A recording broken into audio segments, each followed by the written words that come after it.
Donc, on est dans notre série les héros de la foi. Évidemment, je vais vous parler de mon personnage biblique préféré, le roi David, et de mon histoire préférée aussi, de David et Goliath. Je ne sais pas combien de fois j'ai raconté cette histoire-là à mes enfants, avant de se coucher, sans qu'ils fassent de cauchemar, parce qu'il y a quand même une tête qui revole, là.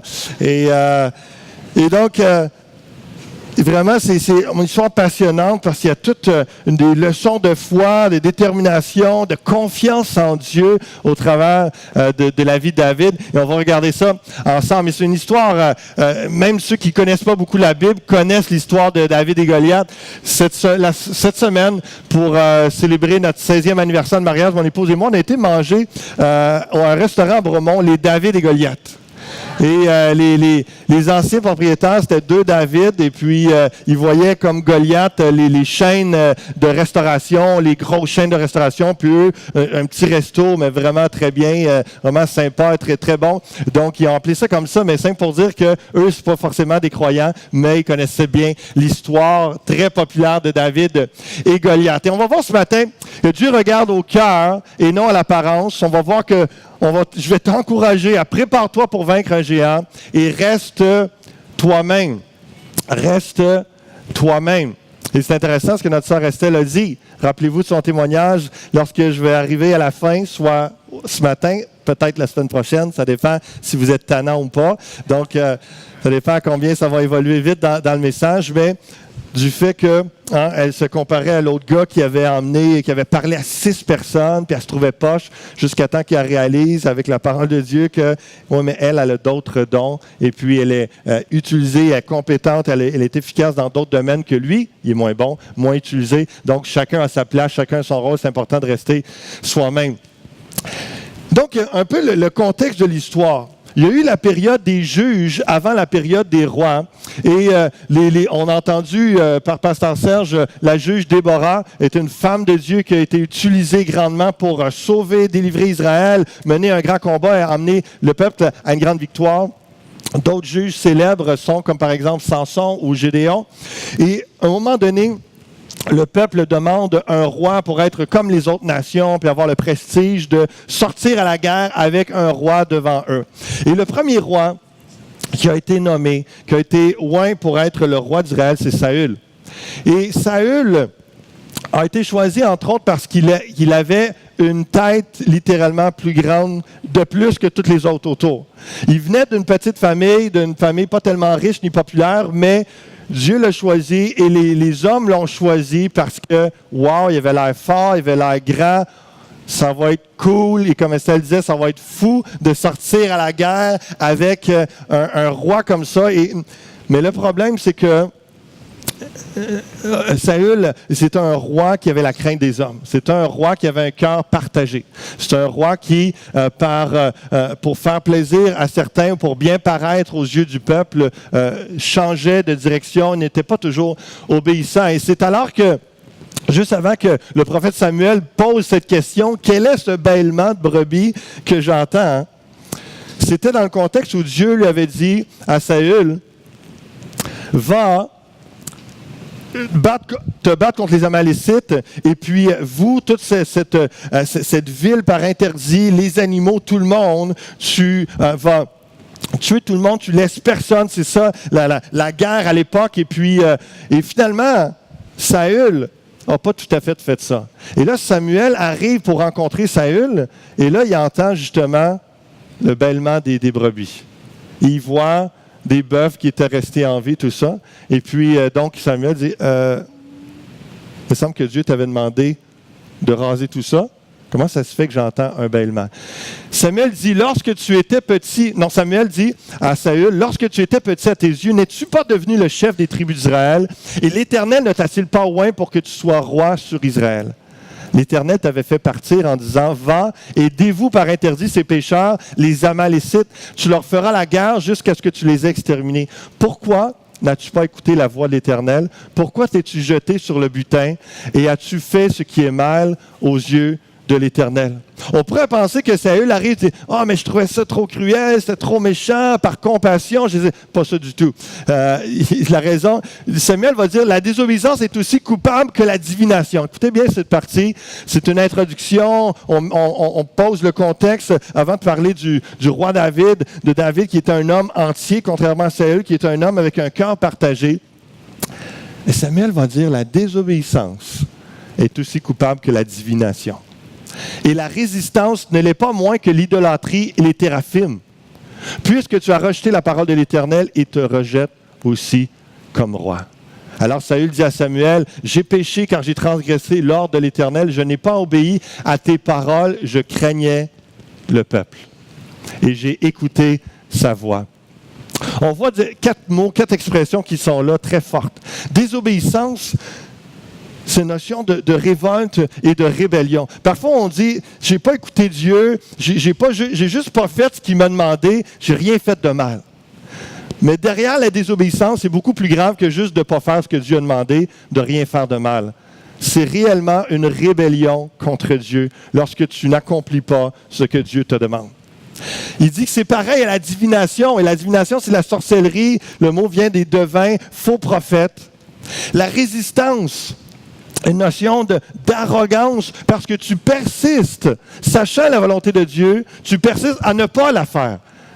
Donc la résistance est quelque chose qui déplaît à Dieu. Et c'est comme l'idolâtrie, les téraphimes. Téraphimes, c'était comme des dieux de maison, des idoles qui l'adoraient, qui priaient, qui consultaient pour une direction. Et donc, l'adoration, consultation d'idoles. Et c'est ça. Au niveau leadership, au niveau de direction d'Israël, direction d'Église, Dieu est très sévère envers les leaders par rapport à la désobéissance. Tu ne peux pas désobéir à la voix de Dieu de telle façon à vouloir plaire au peuple. Tôt ou tard, il y aura de graves conséquences. Et dans le cas de Saül, il s'est fait retirer sa royauté. Donc, Saül est égal au roi au cœur partagé. Et David, maintenant que Saül n'est plus le roi, Dieu va choisir David parce qu'il est un homme au cœur entier. Donc, ayons ceci en tête lorsqu'on va lire dans quelques instants, que Dieu regarde au cœur et non à l'apparence.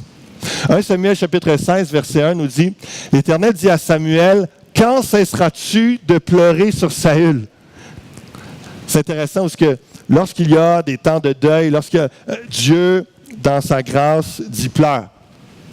Pleure ce que tu as pleuré, je vais te consoler, je vais te réconforter. » Mais lorsque Dieu amène un châtiment, une punition au roi, il dit à Samuel, « Hey, la vie n'est pas finie, là. Ton mandat n'est pas fini. Israël, ça ne s'arrête pas là. L'histoire d'Israël, il y a une autre étape à cette vie-là. Il y a une autre étape à ton ministère. Va oindre une autre personne. Je l'ai rejeté afin qu'il ne règne plus sur Israël. Remplis ta corne d'huile et va, je t'enverrai chez Isaïe, Bethléemite, car j'ai vu parmi ses fils celui que je désire pour roi. » Lorsqu'ils entrèrent, au verset 6, il se dit, en voyant Eliab, et là, donc Samuel arrive dans la famille d'Isaïe, où David est le plus jeune des 8 fils d'Isaïe. Et puis, Samuel arrive, il y a une rencontre de famille, tout ça, et les gens, toute la famille est un peu impressionnée parce que l'homme de Dieu est dans la place, le prophète est là, et puis, et là, juste avant d'offrir des sacrifices pour se présenter à Dieu, tout ça, les fils se présentent devant Samuel.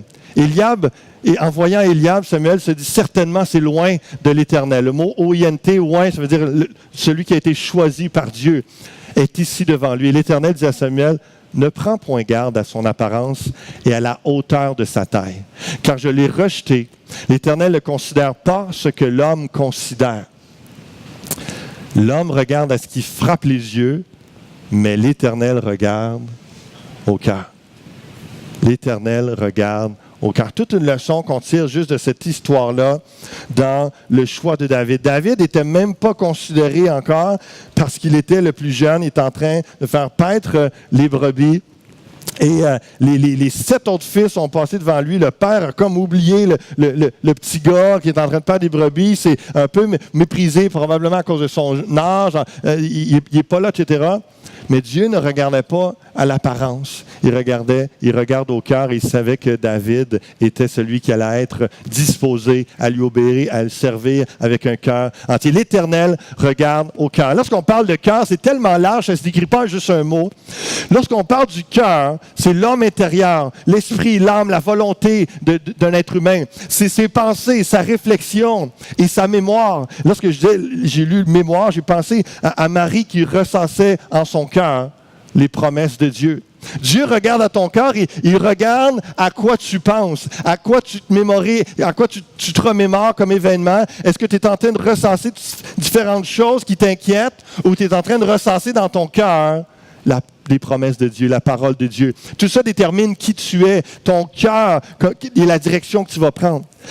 Dieu regarde au cœur, c'est nos penchants, nos résolutions, notre détermination, notre conscience entre le bien et le mal, notre caractère moral.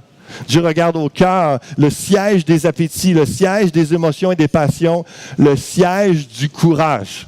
Lorsqu'on prend le mot cœur et qu'on prend le mot ouvrage et qu'on le met ensemble, ça fait courage. Cœur à l'ouvrage, c'est du courage. Ça prend du courage. Hein? Quand on manque de courage le matin en allant travailler un lundi matin, moi c'est le mardi, mais on se met en prière, puis tout change, et puis on rentre dedans, le courage revient. Dieu regarde à tout ça dans votre cœur. Dieu regarde à tout ça dans votre cœur. Il ne regarde pas à tes habits, mais si tu es revêtu d'amour. Il ne regarde pas à tes richesses, mais à la richesse de ta générosité. Il ne regarde pas à ta beauté, mais à si tu vois la beauté intérieure des autres. Il ne regarde pas à l'auto que tu conduis, mais à ta conduite personnelle dans le secret. Il ne regarde pas à ta force physique, mais à ta force de caractère. Dieu ne regarde pas à la foi que tu as bien paru. Il regarde à ta foi tout court. Quelqu'un peut dire amen à ça? Dieu regarde à ta foi. Dieu regarde au cœur. Et je veux vous rappeler ce matin que et vous informer en même temps que ce matin, je prêche sur l'histoire de David, mais vous allez voir que je vais prêcher sur Jésus en même temps. Pourquoi? Parce que David est un type de Christ. Lorsqu'on regarde à l'histoire de David, on voit tellement de choses qui ressemblent et qui nous donnent des exemples de ce que Jésus va faire 1000 ans plus tard. Jésus a été appelé le fils de David parce qu'il était dans la lignée de David. Jésus a payé le prix pour que tu aies un autre cœur. Dieu regarde tellement à ton cœur qu'il a payé sur la croix par son Fils Jésus-Christ afin que tu aies un cœur nouveau, afin que tu puisses avoir un cœur changé. Alors ce matin, je te rappelle, place ta confiance en Dieu pour qu'il change ton cœur. Pour qu'il change, qu'il purifie, qu'il nettoie ton cœur. Dieu regarde au cœur. Fais pas juste soigner et nettoyer l'extérieur de la coupe. Assure-toi que ce qui est pourri, de ce qui est sale, de ce qui est taché, à l'intérieur, soit nettoyé aussi. Dieu veut changer ton cœur. Au verset 11, dans le chapitre 16 d'un Samuel, « Puis Samuel dit à Isaïe, « Sont cela tous tes fils? » Et il répondit, « Il reste encore le plus jeune, mais il fait paître les brebis. » Alors Samuel dit à Isaïe, « Envoie-le chercher, car nous ne nous placerons pas avant qu'il ne soit venu ici. » Isaïe l'envoya chercher, or il était roux. Alors, en version seconde, ça dit blond. J'ai fouillé, j'ai cherché. C'est le même mot dans l'hébreu que Isaïe est roux. Mais on ne dit pas qu'il est blond. Mais David a la réputation d'être blond, mais c'est le même mot que roux. Pourquoi on a choisi l'un ou l'autre? Ça reste un mystère. Mais si Louis II n'avait jamais traduit ça, tous les petits gars dans le cours d'école qui sont roux, ils auraient été célébrés au lieu d'être écœurés. Je trouve ça très triste. Vous voyez comment c'est grave, une erreur de traduction. Non, je ne sais pas c'est quoi la bonne traduction, mais c'est curieux. Ça parle aussi que le teint clair, est-ce que peut-être qu'il y avait des freckles, des taches de rousseur un peu pâles, mais super beau bonhomme. Donc, que les roux soient encouragés ce matin d'être beaux comme David. Beaux comme David. Il reste encore. Juste vous prêcher l'Évangile un peu. C'est quoi l'Évangile en ce moment? Pourquoi qu'on est encore sur terre? C'est parce qu'il reste encore quelqu'un à être sauvé. Il reste encore quelqu'un à être sauvé. Envoie-le chercher car il n'y a rien qui va prendre place. Il n'y a rien qui va se conclure. Christ ne reviendra pas. Et Dieu use de patience en ce moment afin que le plus de gens puissent être sauvés.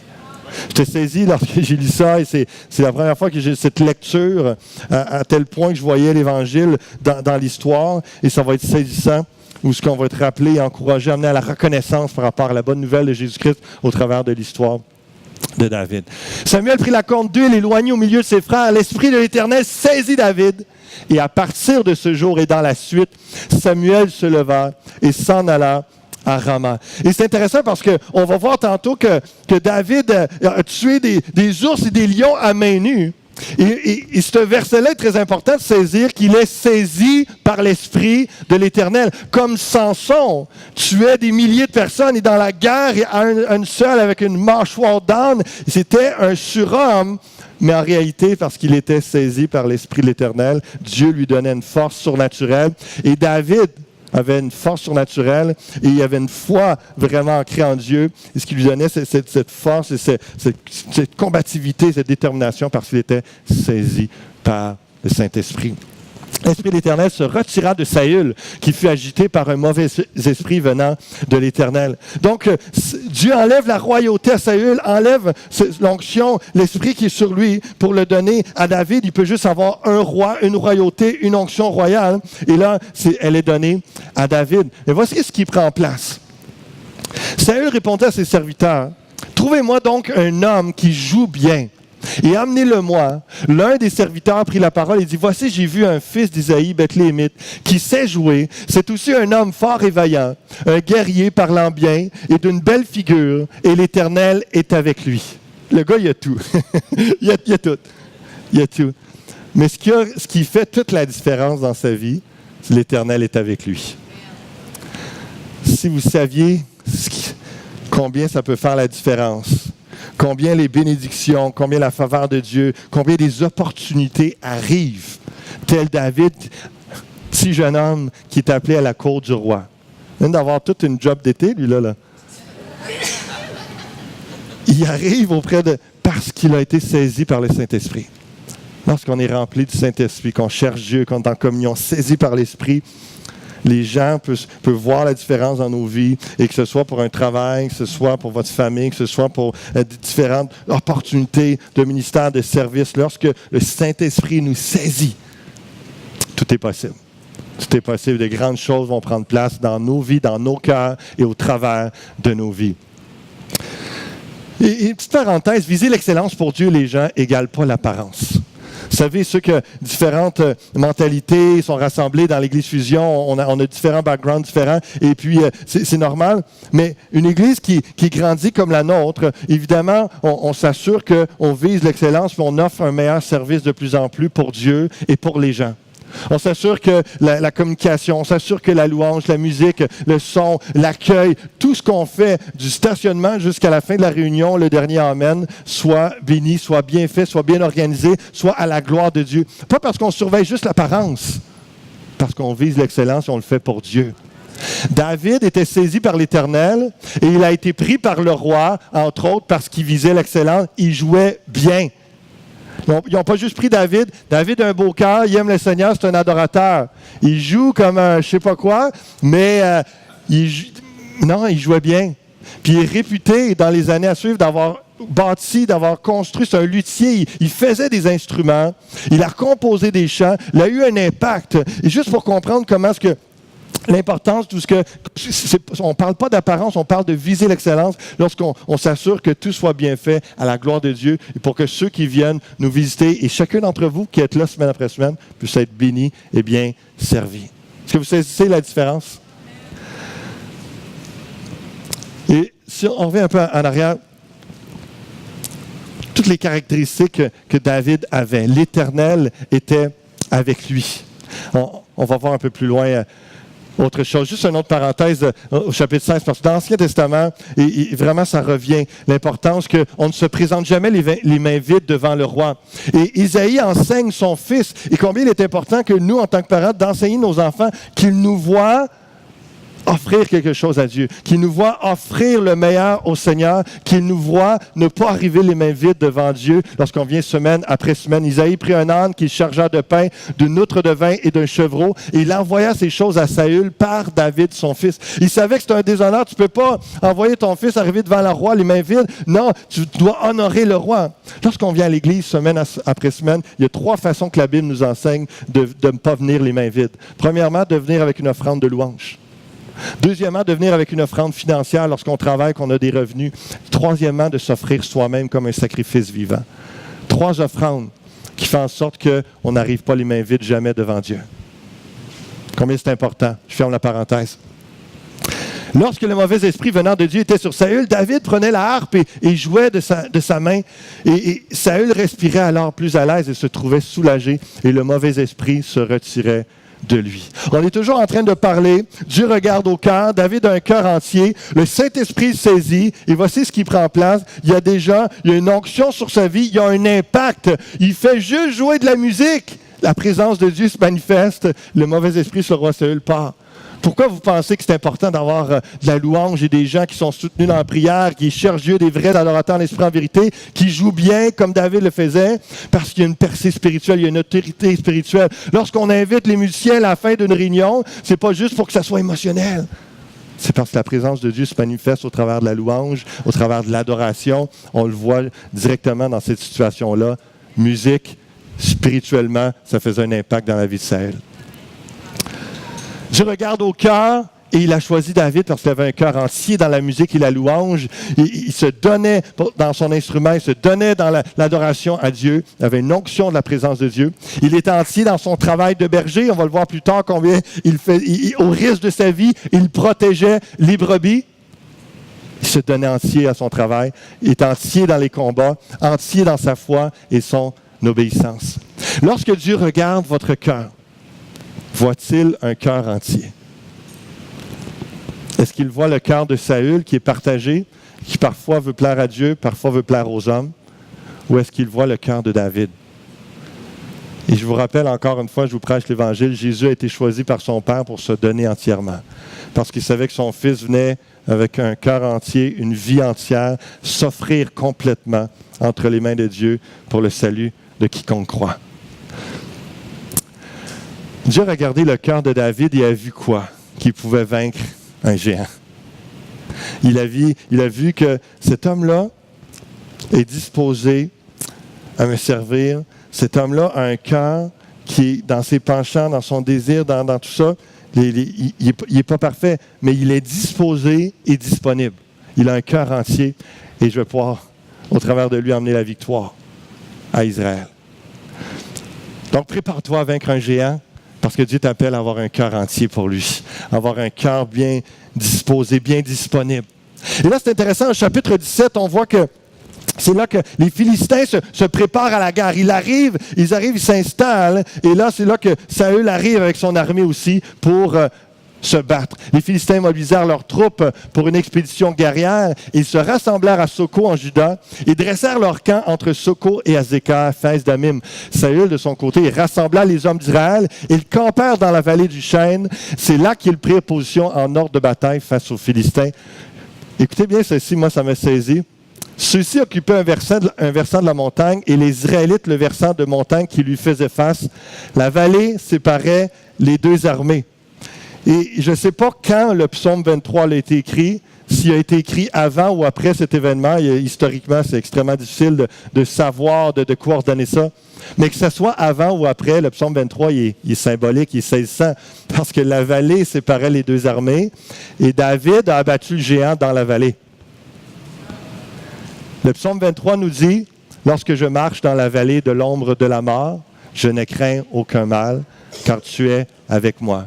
Ta houlette et ton bâton me rassurent. » David était avec une fronde, avec un bâton, mais ce n'est pas ça qui le rassurait. C'était que le bâton de Dieu était là avec lui. Il était là pour le protéger. Et vraiment, c'est tellement symbolique, c'est tout le cœur de l'histoire de David. Il avait confiance en Dieu. Il avait confiance en Dieu. Et il était là dans la vallée, le géant et l'os, la mort. Mais si je marche dans la vallée de l'ombre de la mort, je ne crains aucun mal, car tu es avec moi. Alors un champion sortit du camp des Philistins et s'avança vers Israël. C'était un géant. Dans la version sommaire, ça décrit bien, plus facile que dans la version Louis II. Mesurant près de 3 mètres, nommé Goliath, originaire de Gath. Il était revêtu d'un casque de bronze et d'une cuirasse à écailles en bronze, pesant une 60aine de kilos. C'est 132 livres. Vous faites x 2,2. 132 livres. Il portait ça, là. Ça, c'est le poids de plusieurs femmes ici. Juste quand c'est votre mari, il vous porte puis il s'en va en guerre. il va-tu courir vite, d'après vous? Ses jambes étaient protégées par des plaques de bronze. Il portait en bandoulière sur ses épaules un javelot de bronze. Le bois de sa lance avait la grosseur d'un cylindre de métier à tisser.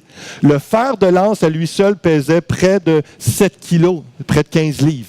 Il était précédé d'un homme qui portait son bouclier. Il était tellement grand, et puis avec tout ce qu'il y avait un homme qui portait juste le bouclier qui marchait devant lui. Mais l'affaire de lance, lorsqu'on fait des dumbbells, si on s'entraîne 15 livres, c'est facile. On peut presque en faire autant qu'on veut. Presque. Mais quand c'est au bout d'un bâton, tu as de la misère à le tenir. Là, tellement qu'il était puissant, tellement qu'il était fort. Tu as 15 livres au bout de bâton, le fer de lance, au bout du javelot. Puis lui, comme rien, il tient ça, puis il lançait ça avec puissance, avec précision. C'est un homme de guerre, c'est un champion, c'était tout un guerrier. Juste pour vous dire à peu près la grosseur des géants, pour prendre l'expression des boys, ils sont gros, ils sont forts. On n'a pas peur.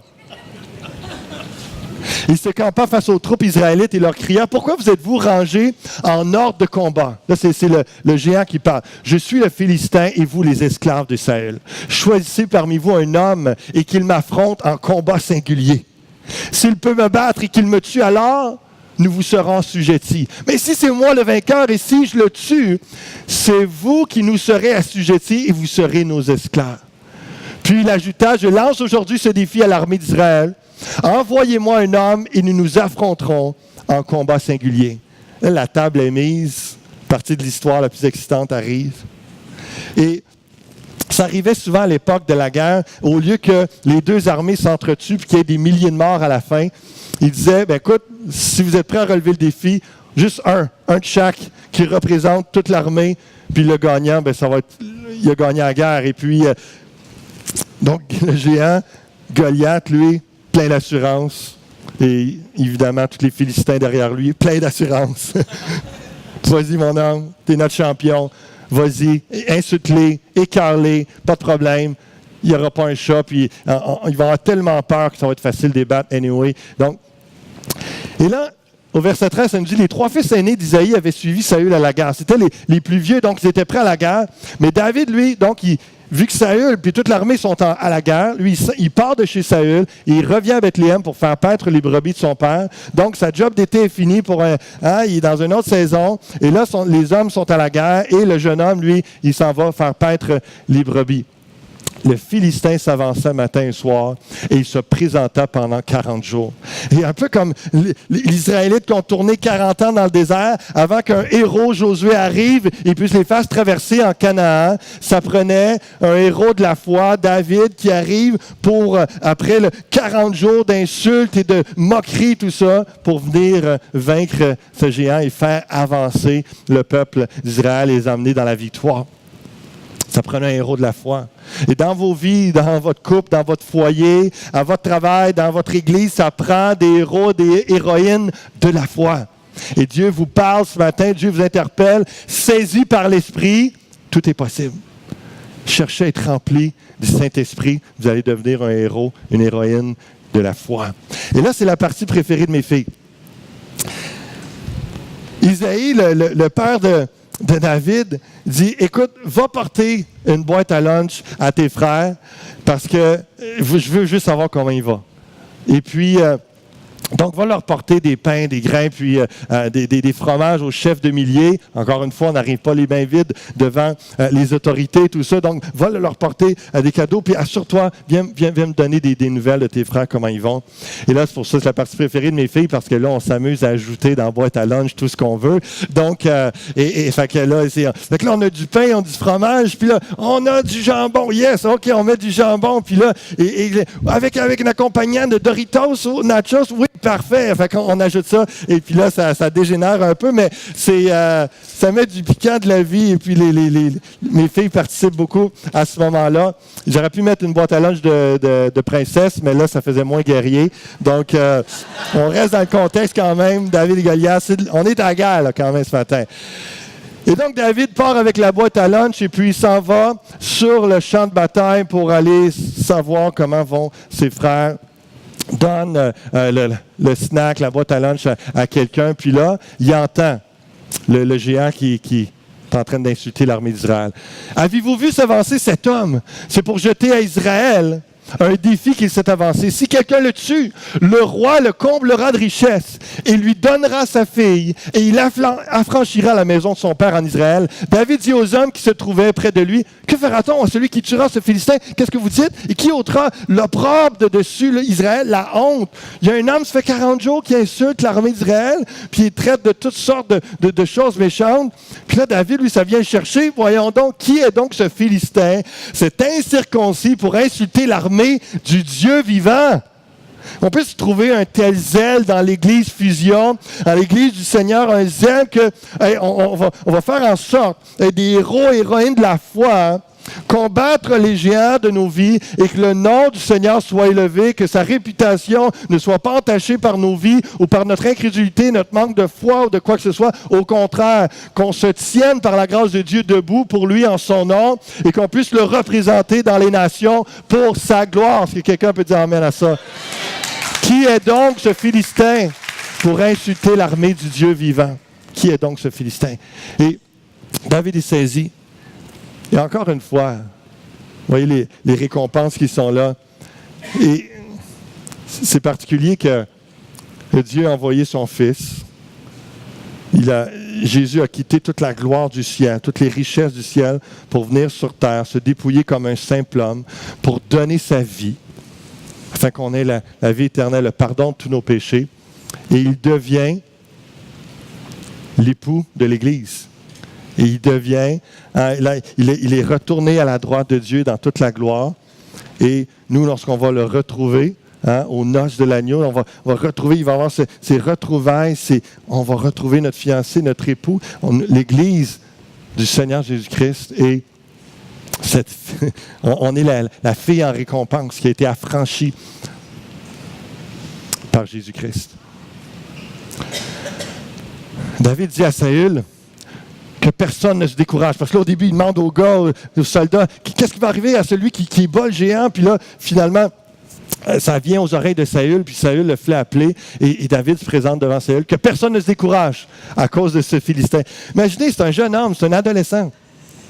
Il arrive devant le roi. Inquiète-toi pas, tout est sous contrôle. Décourage-toi pas, moi y aller, moi. Tu commences à stresser pas mal plus après. Ton serviteur ira se battre avec lui. Saül dit à David, tu ne peux pas aller te battre avec ce Philistin car tu es un enfant et il est un homme de guerre de sa jeunesse. David dit à Saül, ton serviteur faisait paître les brebis. Écoutez bien parce que c'est le deuxième point que je vais vous amener ce matin. Ton serviteur faisait paître les brebis de son père. Et quand un lion ou un ours venait en enlever une du troupeau, je courais après lui, je le frappais et j'arrachais la brebis de sa gueule. S'il se dressait contre moi, je le saisissais par la gorge, je le frappais et je le tuais.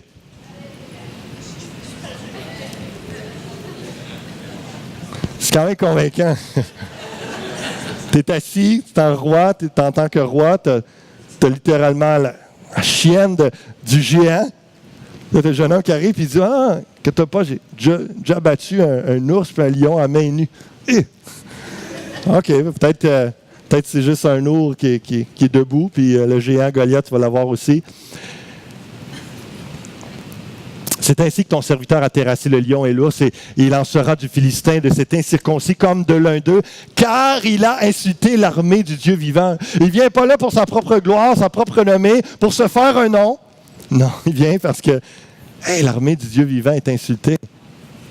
David dit encore, l'Éternel qui m'a délivré de la griffe du lion et de la patte de l'ours, me délivrera aussi de la main de ce Philistin. Et Saül dit à David, va, tu m'as convaincu, et que l'Éternel soit avec toi. Que l'Éternel soit avec toi.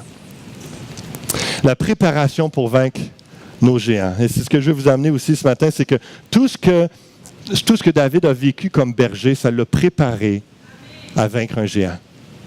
Ce que Dieu est en train de faire en ce moment, dans votre vie, vous prépare à une prochaine étape de victoire, de bénédiction, alors que vous marchez dans l'obéissance avec un cœur. Dieu regarde au cœur, n'oublions pas ça.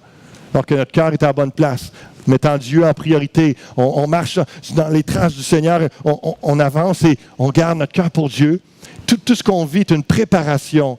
David n'est pas arrivé comme ça, à l'impromptu, et arrivé avec sa fronde, une pierre dans le front, tout est réglé. Et puis, mais non! Il y a tout un contexte où il avait tué le lion avant. Il avait eu l'expérience d'abattre un ours de ses mains, d'en chasser d'autres avec son bâton ou avec sa fronde, les pierres, de se pratiquer avec des... Imaginez quand tu es berger, là, t'attends à longueur de journée. T'attends à longueur de journée, les brebis sont en train de paître, et puis là, il composait des chants. Il louait le Seigneur. Il se faisait des cibles, il mettait des canettes de liqueur, puis... il visait les canettes et puis il faisait tomber ça, puis il devenait de plus en plus habile. Il y a toute une préparation avant qu'il arrive pour abattre le géant. Et je vous dis ce matin, de Adam à Jésus comme bon berger, tout a préparé Jésus à vaincre le géant. On va voir de quel géant on parle tantôt à la fin. Mais encore une fois, il y a eu le péché, la désobéissance qui a fait qu'il y a un besoin d'un sauveur. Il y a eu des prophéties, il y a eu des promesses. Il y a plein de choses qui se sont préparées. Jésus est arrivé sur terre, né d'une vierge par le Saint-Esprit, et puis il était l'homme-Dieu, le seul Messie capable de sauver toute l'humanité de son péché, pardonner. Et puis il y a toute une préparation à 12 ans. Il était dans le temple en train d'enseigner, en train d'apprendre humainement. Il nourrissait son intellect et tout ça, il comprenait. Et le Saint-Esprit le guidait, il grandissait en stature, en sagesse. Il y avait toute une préparation avant la croix et la résurrection. Il y a quelques personnes en ce moment, des leaders qui sont en train de suivre une formation à l'ITF. Vous êtes en train d'acquérir des connaissances, vous êtes en train d'acquérir de l'expérience et de recevoir l'onction qu'il y a sur les professeurs, sur les pasteurs, les hommes de Dieu, les femmes de Dieu qui vous enseignent. Parce que vous êtes en train d'être préparés à vaincre des géants dans votre vie. À repousser l'ennemi et à créer une percée dans votre vie, votre famille, votre ministère, aider votre Église à avancer et à apporter du fruit, à bénir la communauté, à avoir un impact. Des gens qui achètent des livres chrétiens, des gens qui se nourrissent. Un livre que vous êtes en train de lire en ce moment, peut-être sur comment honorer le Seigneur avec vos finances, comment bien gérer votre relation de couple, quel est votre rôle de mari et d'épouse lorsque vous êtes en train d'investir, en train de lire sur le leadership, lorsque vous êtes en train d'investir, de vous préparer à bien éduquer vos enfants, lorsque vous apprenez à développer votre vie de prière. Tout ça est une préparation. À continuer de combattre, d'avoir un impact, un fruit, puis un jour, lorsque le géant se présentera dans votre vie, vous serez prêt. Vous serez prêt pour l'affronter et l'abattre. L'abattre, afin que vous puissiez être libre, que votre famille soit libre, soit bénie, et que vous soyez une bénédiction, une aide à l'Église pour la victoire. Lorsque vous êtes en train de servir, et puis vous êtes en train de développer vos dons, votre expérience, votre personnalité. Vous êtes en train d'apprendre dans votre communion avec Dieu comment il est, comment il agit avec vous, en vous, au travers de vous. Il est en train de vous aider à voir que soit toute votre vie dans ce ministère-là, en grandissant, en ayant de plus en plus un impact, ou en vous préparant pour un autre ministère, Dieu est en train de vous préparer. Lorsque vous êtes dans le jeûne et la prière, lorsque vous cherchez la face de Dieu, lorsque vous êtes seul avec Dieu, que vous êtes en train de le louer, déclarer ses bontés, sa grandeur, vous développez votre communion avec le Seigneur. Vous êtes en train de vous préparer à affronter un géant. Qui sont les géants dans nos vies? Ça peut être l'incrédulité, le doute, ça peut être la peur, l'insécurité, le sentiment d'infériorité, la honte, le sentiment d'indignité. Ça peut être une menace, un obstacle à notre famille, notre santé, notre ministère. Ça peut être un obstacle au succès dans les affaires, les études, etc., etc. Ça peut être différentes choses. Mais un géant dans nos vies est une menace à la consolidation de nos acquis ou un obstacle à la victoire, à l'avancement, à l'épanouissement spirituel. Parce qu'on voit dans le contexte ici que ce n'est pas Saül qui a été à la guerre, c'est les Philistins qui sont réunis pour faire la guerre. Et dans la vie chrétienne, soit on se défend, soit on attaque. Il faut se préparer à la guerre parce qu'il y a toujours un combat. Dans le cas de cette fois-ci, David est venu avec la force de Dieu à la défense d'Israël. Mais d'autres fois, Dieu nous appelle à conquérir des territoires dans le sens où il veut nous amener une plus grande maturité, plus grande faveur, plus grand impact, un plus grand rayonnement à notre travail, plus d'amour, de respect, de chimie dans votre couple, etc. C'est des territoires que Dieu vous fait avancer, vous cheminez, vous avancez. Et soit vous attaquez, lorsqu'on investit dans quelque chose, c'est comme si on attaque, on va de l'avant dans un temps de jeûne et prière, l'intercession, on attaque, on défriche. Et lorsque, des fois, tout va bien, et puis tout d'un coup, il y a quelque chose qui survient sur nous, des menaces, des insultes spirituelles, l'ennemi qui essaie de venir nous attaquer, là, on se met à la défense et l'armure est là. Et tout ça est une préparation. Tout ce que vous êtes en train de vous vivre, préparation à vaincre vos géants. 1 Timothée 4,8 va dire, Paul dit au jeune pasteur Timothée, « Exerce-toi à vivre dans l'attachement à Dieu. Les exercices physiques sont utiles, mais à peu de choses.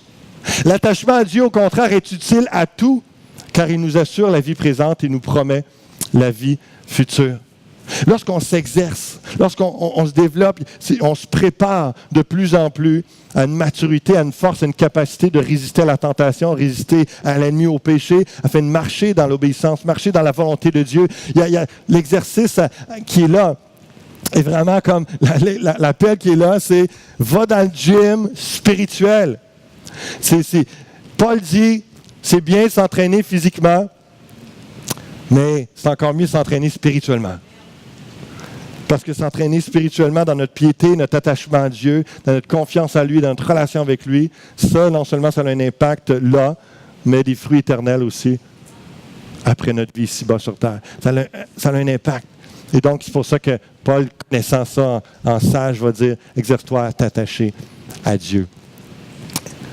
1 Corinthiens 15, 58 va dire, « C'est pourquoi, mes chers frères, soyez fermes, ne vous laissez pas ébranler, travaillez sans relâche pour le Seigneur, sachant que la peine que vous vous donnez au service du Seigneur, il bouge seul, sachant que la peine que vous donnez au service du Seigneur n'est jamais inutile. » Dans le même verset dans la version français courant, « Soyez toujours plus actifs dans l'œuvre du Seigneur, puisque vous savez que la peine que vous vous donnez dans la communion avec le Seigneur n'est jamais perdue. » C'est dans l'espérance qu'on est dans la communion avec le Seigneur, qu'on sert, qu'on œuvre avec Dieu, parce qu'il y a quelque chose, on est en préparation, soit au retour de Christ, soit à une prochaine âme sauvée, soit à une percée dans notre vie, soit à quelque chose qui avance, qui bouge. On est en préparation à... C'est pourquoi, mes chers frères, alors qu'on a un Jésus victorieux, soyez fermes, ne vous laissez pas ébranler, travaillez sans relâche pour le Seigneur. Tout ça ne sera pas inutile. 1 Timothée 3,10, lorsqu'on parle de préparation dans le contexte des diacres, par exemple, des gens qui ont une responsabilité de ministère dans une église, qu'on les éprouve d'abord et qu'ils exercent ensuite leur ministère s'ils sont sans reproche. C'est un principe qui est là, biblique. On voit qu'il y a une préparation, il y a un entraînement vers un but. Vers un but. Autant qu'il y a une préparation pour abattre un géant, dans notre vie, Seigneur nous amène, nous entraîne, nous forme et nous développe.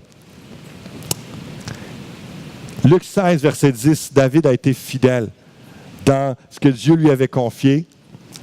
Encore là, je vous lis le verset, je trouve que le principe est beau. Celui qui est fidèle dans les moindres choses, l'est aussi dans les grandes. Et si vous n'avez pas été fidèle dans ce qui est à autrui, qui vous donnera ce qui est à vous?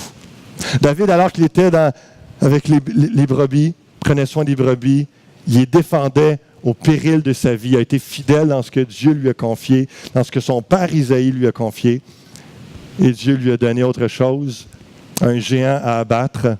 Et ensuite de ça, ça a été son étendard et son action, son influence a simplement continué à grandir. Dieu lui a confié de plus en plus jusqu'à temps que finalement il soit installé comme roi d'Israël et qui a été un des plus grands rois d'Israël également. David a été fidèle. Encore une fois, lorsqu'on est fidèle aujourd'hui dans les petites choses, c'est une préparation pour ce qui s'en vient afin que Dieu nous amène soit de plus gros défis et de plus grosses victoires, soit de plus grandes bénédictions également. J'ai invité le groupe de louange. J'aimerais ça qu'on termine avec un chant, puis je verrai le dernier point. J'ai le privilège de vous apporter la parole la semaine prochaine. Fait que je vais faire une suite avec ça. Puis on va voir après le géant, après Goliath, qu'est-ce qui s'est passé dans la vie de David et comment on peut être édifié et arriver à avoir cette relation bénie qu'il avait et d'avoir son cœur. Il était un homme appelé selon le cœur de Dieu. On va voir ça ensemble à partir de la semaine prochaine. Et tout en parlant de l'importance de rester soi-même, on va regarder ça la semaine prochaine. Et la préparation pour vaincre nos géants, Dieu utilise, et je vous le rappelle ce matin, c'est tellement important d'être conscient, Dieu est là, il est présent en ce moment. Il est en train d'agir, il est en train d'œuvrer dans votre vie. Et pendant des mois, des années, des fois, on ne sait pas trop ce qu'il fait, mais il nous prépare à ce que Dieu pour nous, prochaine étape de notre vie. Dieu utilise actuellement plusieurs éléments de nos vies pour nous préparer à vaincre la prochaine menace ou le prochain obstacle, le prochain géant, le prochain Goliath de nos vies. On peut on va chanter dans quelques instants comment Jésus est le roi de mon cœur. Le roi de mon cœur. David a été le roi avec un cœur entier. On peut se dire, Jésus, tu t'es donné entièrement, tu es le roi de mon cœur. Et lorsqu'on parle de préparation, chacun des pasteurs, des ouvriers qui dirigent l'Église Fusion ont été préparés à vaincre le géant de la division pour la fusion. Pour ma part, personnellement, cette année à Waterloo et 6 ans de ministère jeunesse auparavant, où ce que Dieu me préparait, développer mon leadership, développer ma relation, mon abandon pour lui, mon obéissance, Dieu développait notre capacité à gérer plein de gens, plein de choses en même temps. Il m'amenait à grandir, élargir mon cœur, ma vision pour le servir. Et à consolider la foi avec tous les autres ouvriers qu'on s'est mis ensemble pour faire quelque chose qui ne s'était pas fait auparavant. Et qui, 4 ans et demi à peu près déjà, plus tard, ça va encore dans l'unité. C'est encore dans une belle chimie, un respect, un honneur, une croissance spirituelle, croissance numérique. Il y a une œuvre que Dieu est en train de faire. Il y a un géant qui a été abattu de division. Ça ne veut pas dire qu'il n'y a aucune autre église qui va être divisée au restant de nos vies, mais nous, on est devenus, par la grâce de Dieu, un modèle, une inspiration pour l'unité. Et 2 autres églises qui se sont fusionnées il y a 2 ans environ. Il y a un impact et de plus en plus, il y a de l'interaction, il y a une œuvre que Dieu fait. Et on ne voit plus le ministère et l'inter-église de la même façon. Dieu agit. Dieu est en train de faire une œuvre et on est juste au début de ce que Dieu est en train de faire. On est juste au début de ce que Dieu est en train de faire. Et rappelez-vous, Dieu est en train de vous préparer à autre chose. Dieu est en train de préparer l'Église Fusion. Dieu est en train de préparer l'Église Fusion à autre chose. Et je vais aller complètement à la fin.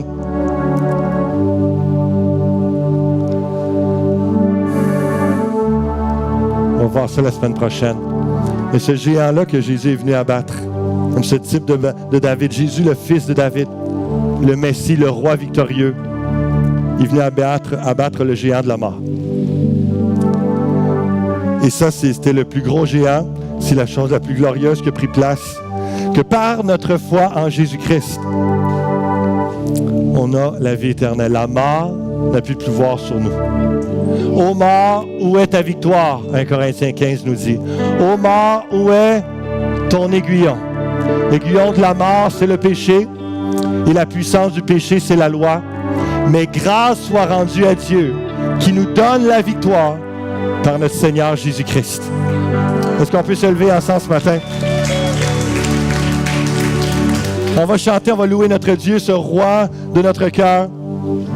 Je veut nous purifier, qui veut nous transformer, parce que Dieu regarde au cœur, qui est en train de nous préparer à d'autres victoires dans notre vie. Mais on peut déjà être dans la réjouissance et dans la victoire, parce que la victoire est déjà acquise sur le plus grand géant, la mort elle-même. Jésus, par sa résurrection entre les morts, a vaincu la mort. On peut dire merci Seigneur pour la vie éternelle. Dieu regarde au cœur, demande-lui un nouveau cœur. Prépare-toi pour vaincre un géant et place ta foi en Jésus victorieux. Alléluia. Seigneur, merci pour ce que tu es en train de faire ce matin, ce que tu vas continuer dimanche prochain. Seigneur, donne-nous des cœurs entiers pour toi. Donne-nous d'être reconnaissants continuellement pour la vie éternelle que tu as acquise à la croix et par ta résurrection d'entre les morts. Tu as vaincu le plus grand des géants, la mort elle-même. Tu nous pardonnes de tous nos péchés. Alors il n'y a rien qui peut affecter notre esprit vers la mort. Alléluia, tu habites en nous, Dieu, Prince de la vie. Alléluia, merci Jésus pour cette victoire.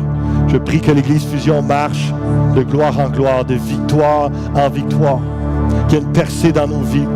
S'il y a différents géants d'incrédulité, d'intimidation, de timidité, de peur, de honte, Seigneur Dieu, viens abattre ces géants, viens former ton peuple, les rendre forts et puissants en toi par leur foi en Jésus-Christ, dans leur communion avec toi, qu'ils soient exercés, soient préparés à abattre leurs géants, afin de protéger leur famille, de bénir leur Église, bénir leur communauté, être eux-mêmes épanouis en toi, devenir de plus en plus à ta ressemblance, Jésus, et être libre d'être l'homme, la femme que tu veux qu'ils soient, marchant dans la joie de la victoire. Alléluia. Alléluia. Reçois, Seigneur, nos louanges. Reçois nos louanges. Amen. Répondez à Dieu par ce chant. Un des deux points qui vous touche, vous a particulièrement saisi. Juste parler à Dieu. Demandez qu'il fasse une œuvre par son esprit au travers de ce chant-là. Chantons ensemble ce matin.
Tu es bon.